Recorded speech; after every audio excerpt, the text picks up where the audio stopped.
Para santriyin wal santriyah Miftalul Huda, mujahidin wal mujahidah rahimakumullah. Firman Allah Subhanahu wa taala yang terbingkai indah dalam surah Al-Mu'minun ayat 51. Bismillahirrahmanirrahim. Ya ayyuhar rusulu kulu minat thayyibati wa'malu sholihan inni bima ta'maluna alim. Sebelum lebih lanjut tafsir ataupun makna yang terkandung dalam ayat ini menurut versi Ibnu Katsir ataupun tafsir Jalalain, secara zahir ayat ya ayyuhar rusulu kulu minat thayyibat, bahwa ayat ini diturunkan tatkala Kanjeng Nabi besar Muhammad sallallahu alaihi wasallam dilahirkan ke muka bumi ini dan diutus oleh Allah. Namun dalam redaksi ayat ini kul ya ayyuhar rusul, ini termasuk rasul-rasul, utusan-utusan Allah sebelum Kanjeng Nabi. Nah, ini mengisyaratkan bahwa pada prinsipnya Allah menurunkan utusan-utusannya, menurunkan para nabiyin wal mursalin, itu hanya satu prinsip, apa namanya, untuk menjalankan syariat agama Allah, untuk menjadikan hamba-hamba Allah sebagai hamba-hamba yang muttaqin, sebagai orang-orang yang khairun fid dunya wa khairun fil akhirah. Di antara kesamaan syariatnya adalah bermakanlah, minumlah dari sesuatu yang halal. Thayyibat di sini adalah halal. Walaupun secara detail ataupun rincian syariat dari masing-masing utusan itu ada yang berbeda-beda. Komentar Ibnu Katsir tentang ayat ini bahwa Allah memerintahkan kepada hamba-hambanya yang menjadi utusan Allah ajma'in, seluruhnya tidak ada yang tersisa, merintahkan kepada para mursalin bil akli minal halal, untuk memakan sesuatu yang halal. Dan dengan sifat amanahnya para mursalin wal qiyam bis sholih minal a'mal, efek dari apa yang dilaksanakan oleh mursalin tentang selalu memakan dari sesuatu yang halal, para mursalin selalu melakukan amal soleh. Maka sambung dari ayat tersebut dilanjutkan wa'malu sholihan. efek apa yang telah dikonsumsi oleh kita, maka akan membuahkan amal-amal yang soleh. Selanjutnya, apa yang menjadi bukti tentang mursalin itu selalu menjaga makanannya, selalu menjaga minumannya dari sesuatu yang haram yang tidak diridhoi oleh Allah? Yang pertama, Abu Ishaq As-Subai meriwayatkan tentang Nabi Isa alaihi salam yang selalu diberi makan, yang selalu diberi minum oleh ibunya Siti Maryam dari hasil jeripayahnya membuat karya tenun. Jadi Siti Maryam memiliki pekerjaan sehari-hari nenun, dan hasilnya itu jadi makanan dan minuman Nabi Isa alaihi salam. Bukti yang kedua, Kanjeng Nabi Muhammad sallallahu alaihi wasallam di saat diberi laban. Kalau sekarang laban itu susu yogurt, entah apalah. Bin Ummu Abdillah binti Shaddad ibnu Aus memberikan minuman susu kepada Kanjeng Nabi melalui seseorang. Di saat air susu itu hendak diberikan kepada Rasul, Rasul bertanya, "Ya fulan, dari mana susu ini?" Bukan dari santriah. Dari mana susu ini? Fulan tersebut langsung menjawab, "Ini hasil kerja saya, ini dari harta saya." Jawaban dari Fulan itu setelah Fulan kembali bertanya. Jadi eta Fulan dipiwarang usaha Ummu Abdillah piarang masihkeun susu ka Kanjeng Nabi, ku Kanjeng Nabi teu acan waka ditampi naros heula ieu susu di mana. Eta Fulan uih di ka Ummu Abdillah naros sakumaha nu ditaros ku Kanjeng Nabi. Ummu Abdillah ngawaler, ieu original tina harta kami, cek saha teh euy Ummu Abdillah. Gancang carita eta Fulan sumping di ka Kanjeng Nabi masihkeun eta susu. Sabada uninga jawabanana, Kanjeng Nabi langsung ngaleueut kana eta susu. Bukti warokna Kanjeng Nabi. Hadis Rasulullah sallallahu alaihi wasallam tentang apa yang menjadi kasab ataupun sumber harta yang menjadi makanan dan minuman oleh para mursalin. Rasulullah sallallahu alaihi wasallam bersabda, "Wa ma min nabi illa ra'al ghanam." Rasul bersabda di hadapan para sahabatnya, "Ma min nabi illa ra'al ghanam." Tidak ada satu nabi pun kecuali beliau mengalami pekerjaan ngembala kambing. Lalu para sahabat bertanya, "Wa anta ya Rasulullah, apakah beliau pun sama?" Qala, Rasul menjawab, "Na'am wa ana kuntu ar'aha ala qararita li ahli Makkah."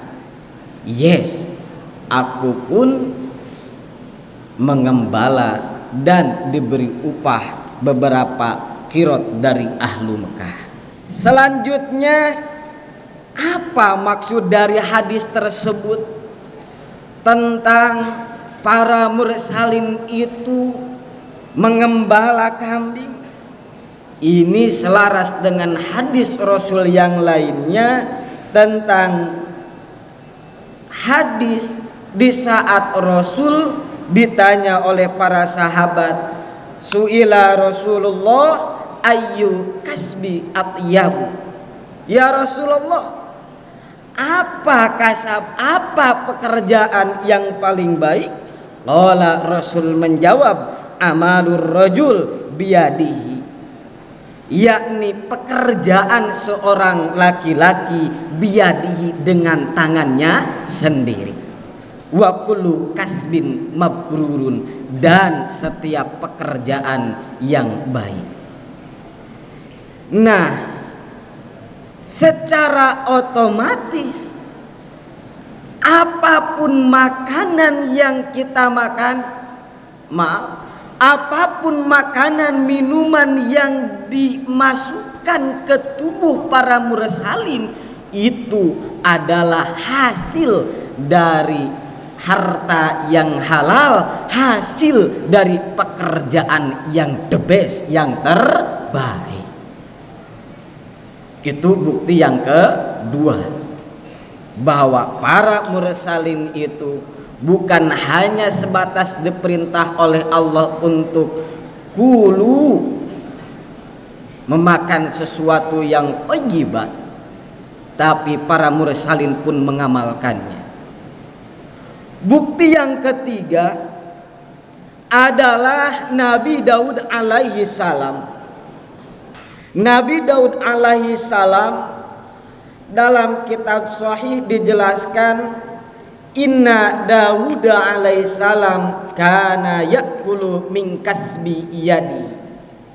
Lantas apa Nabi Daud dijadikan sebagai contoh yang waro, memakan dan meminum sesuatu dari hal yang halal?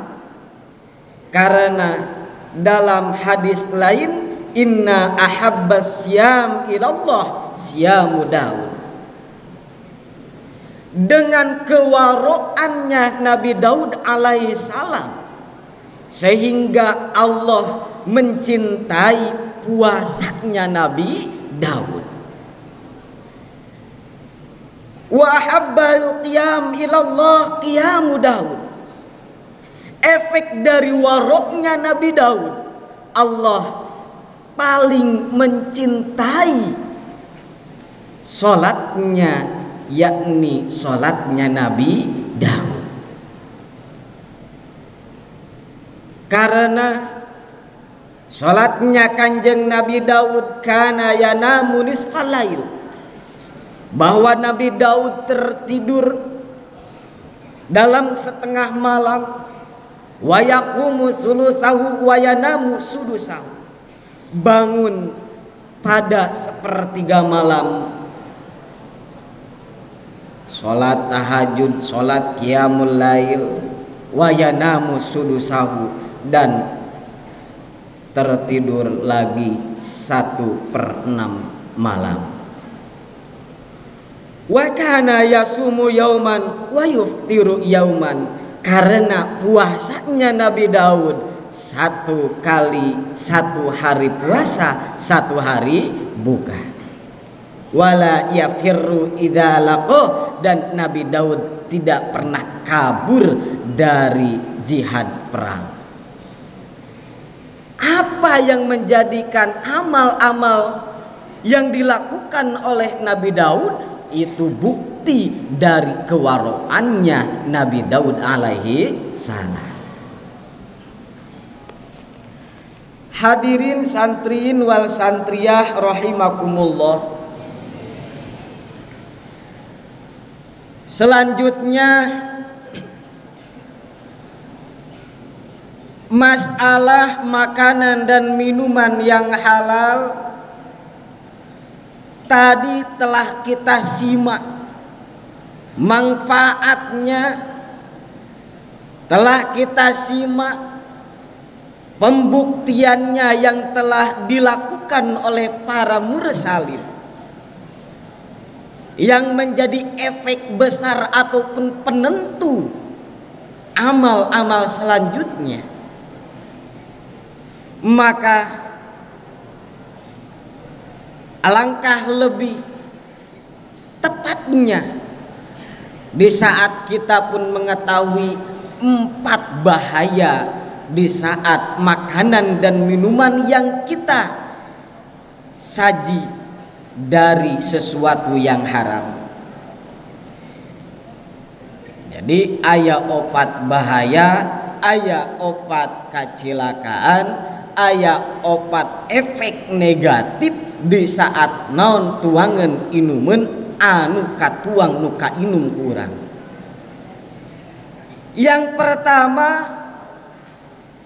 energi tubuh yang lahir dari makanan haram itu cenderung untuk dipakai maksiat.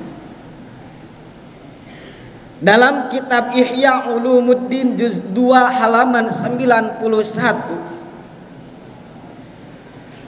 Sahabat Sahal menerangkan, man akalal haram asot jawrihuhu sya'a am aba. Di saat seseorang mengkonsumsi makanan haram, asot, maka dia bermaksiat di kemudian. Asot jawarihu anggota wa mimma asil ain cek tidak wa mimma asil udhun wa mimma asil lisan qalbi naon deui euy zakar naon deui parji naon deui rijli badan, seluruhnya itu tidak akan bisa ditolak aba. Mau tidak mau efek dari makanan dan minuman yang haram itu akan berbuah menjadi amalus sayyi'ah. Na'udzubillahi min dzalik. Bahkan efek negatifnya pun, efek positifnya, efek negatifnya itu akan berlanjut ke anak turunan kita.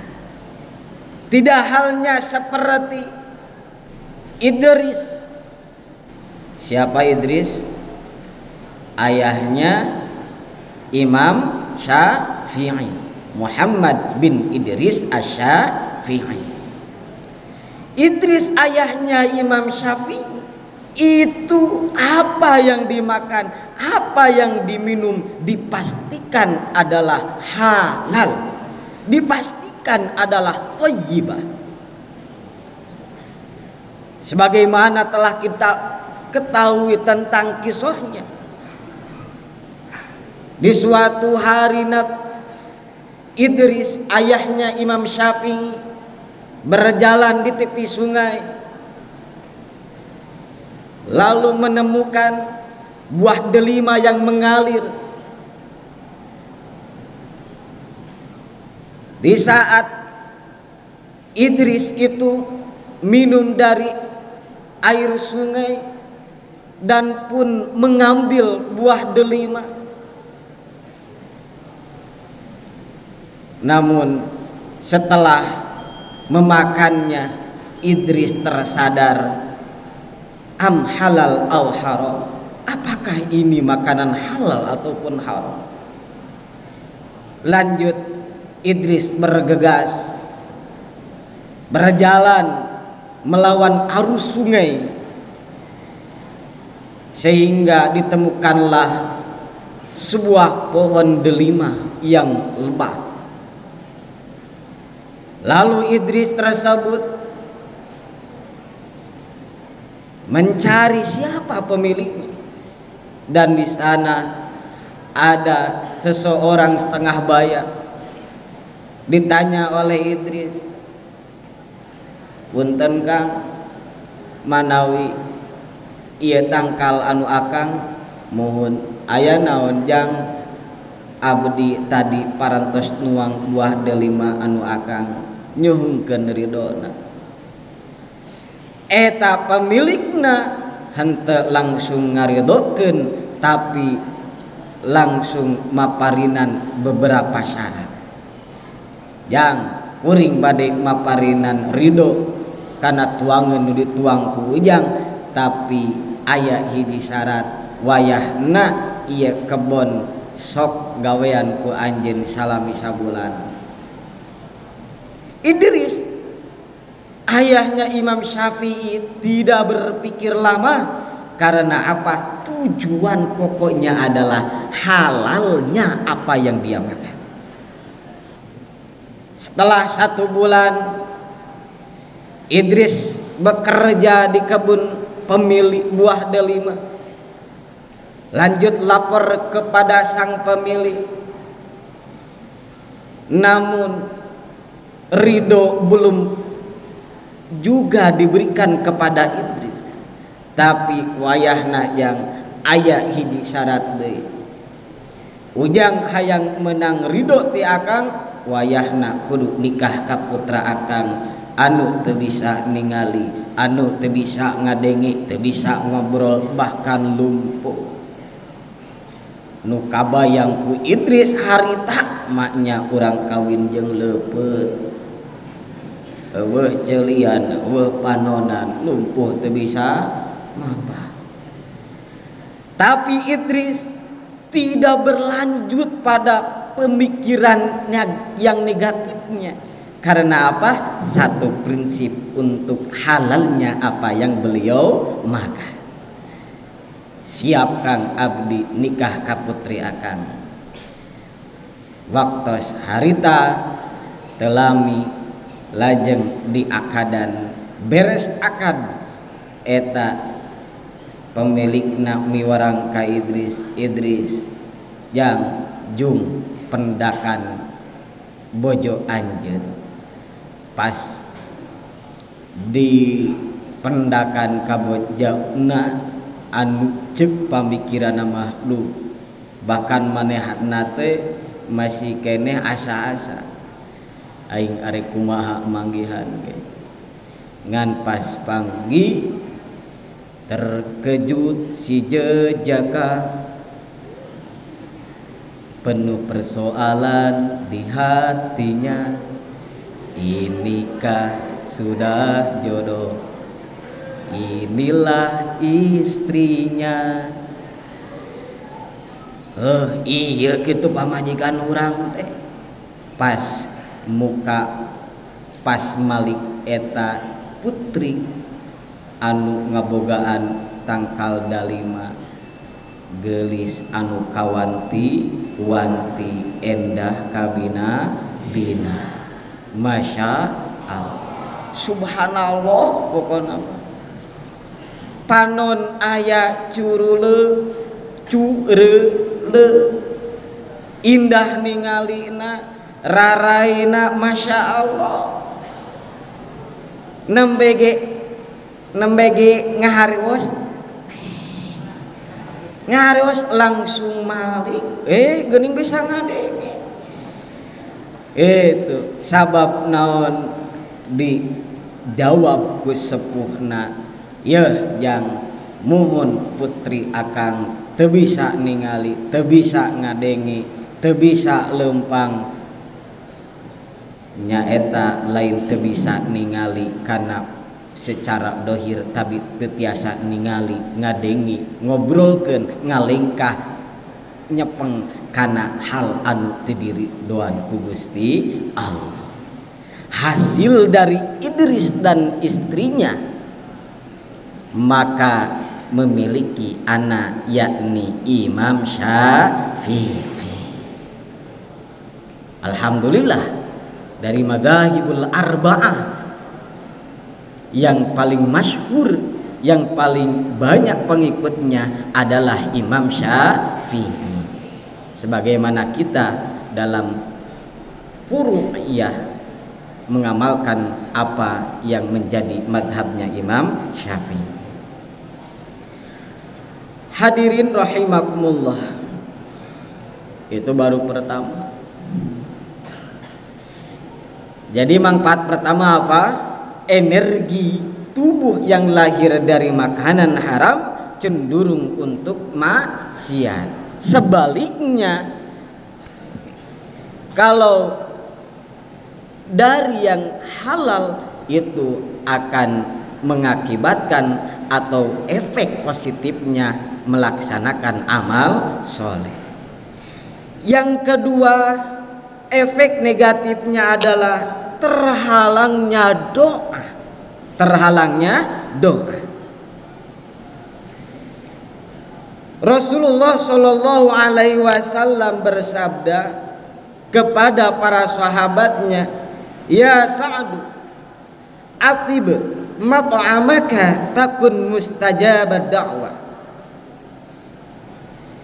Innal 'abda liyaqdhifal luqmah al-haram fi jawfihi ma yutaqabbalu minhu amala arba'ina yawman.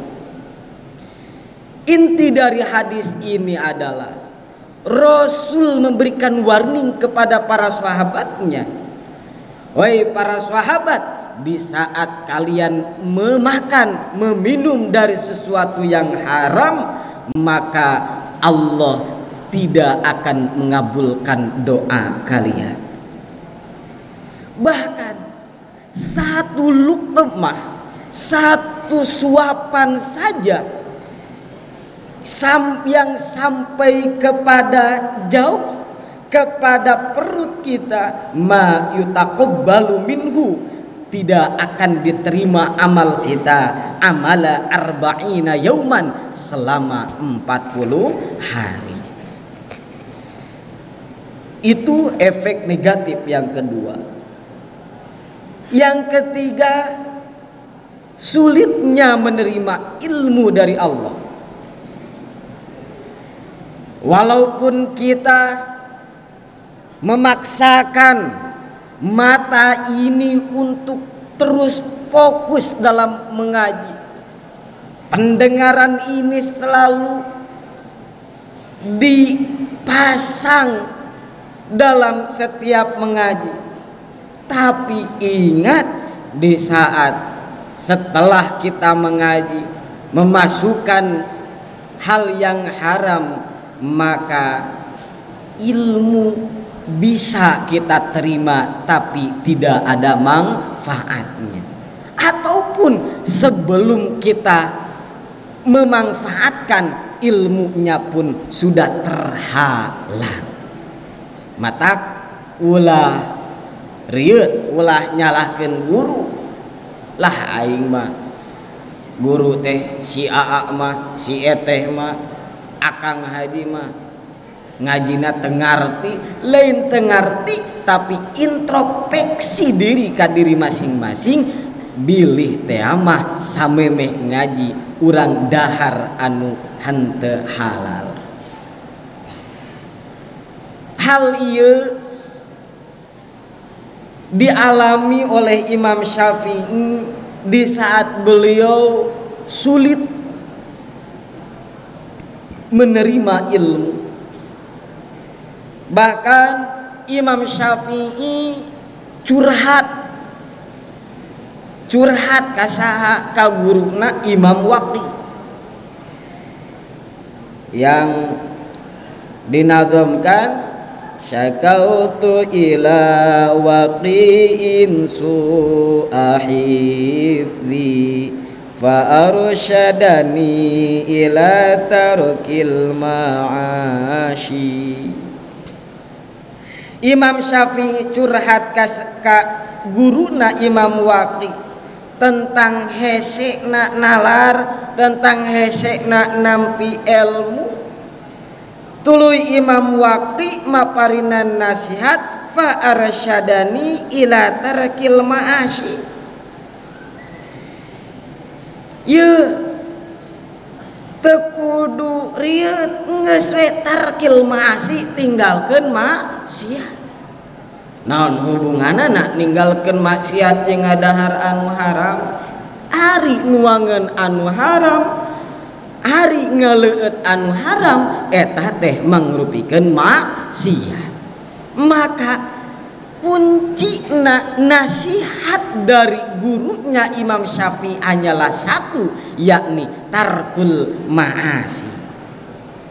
Maka setelah Imam Syafi'i mencoba untuk melaksanakan apa yang dinasihati oleh gurunya, yakni meninggalkan maksiat, apa yang dimakan, apa yang diminum itu suatu yang pasti merupakan makanan dan minuman yang halal.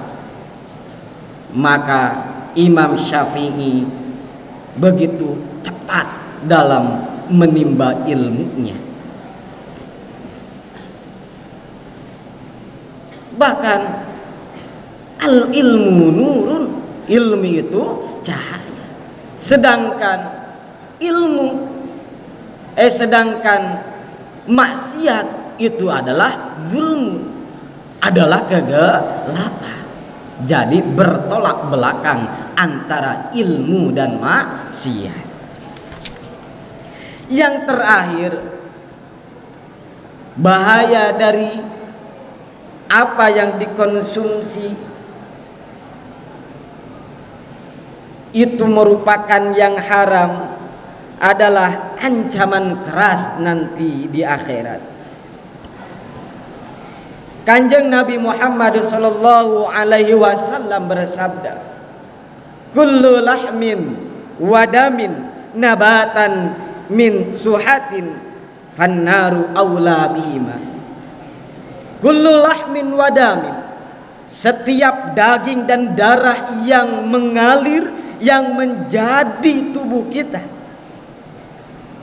fannaru aula bihima, maka darahnya, maka badan dagingnya, annaru aula bihima, neraka lebih baik diberikan kepada darah dan daging di tubuh kita.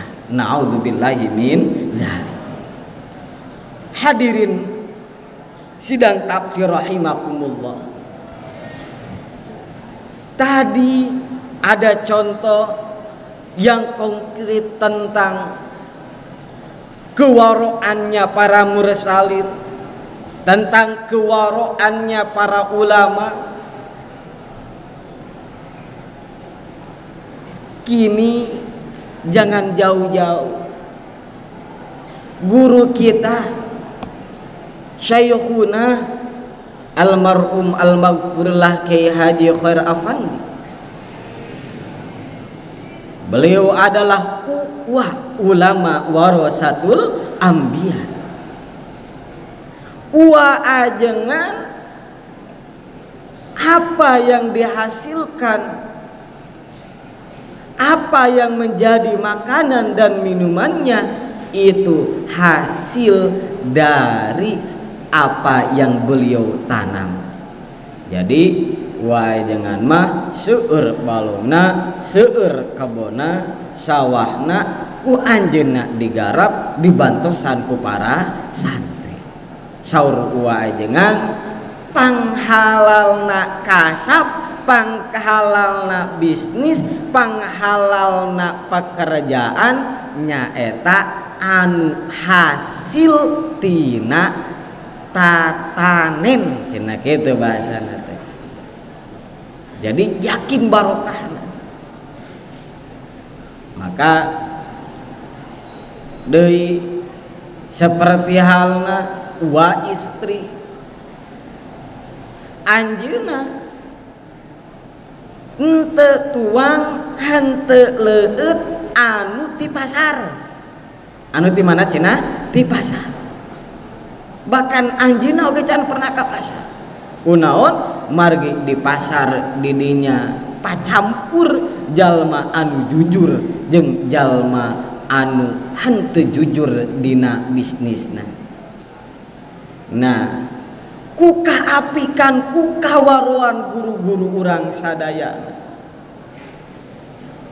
Ajengan istri memiliki efek yang sangat positif yakni lahirlah 9 dewa, lahirlah minantu-minantu yang unggul, lahirlah anak keturunan cucu buyutnya yang pasti manfaat bagi Miftahul Huda. Miftahul Huda manfaat untuk bangsa dan agama. Subhanallah. Nah, maka kita jangan jauh, lihatlah guru kita, lihatlah pendiri pesantren ini. Mudah-mudahan kita diakui sebagai santrinya. Mudah-mudahan kita pun bisa melaksanakan apa yang beliau lakukan, apa yang menjadi figur yang dilakukan oleh guru kita. Di akhir ayat, inni bima ta'maluna alim, bahwa Allah mengetahui apa yang kita lakukan. Oleh karena itu kita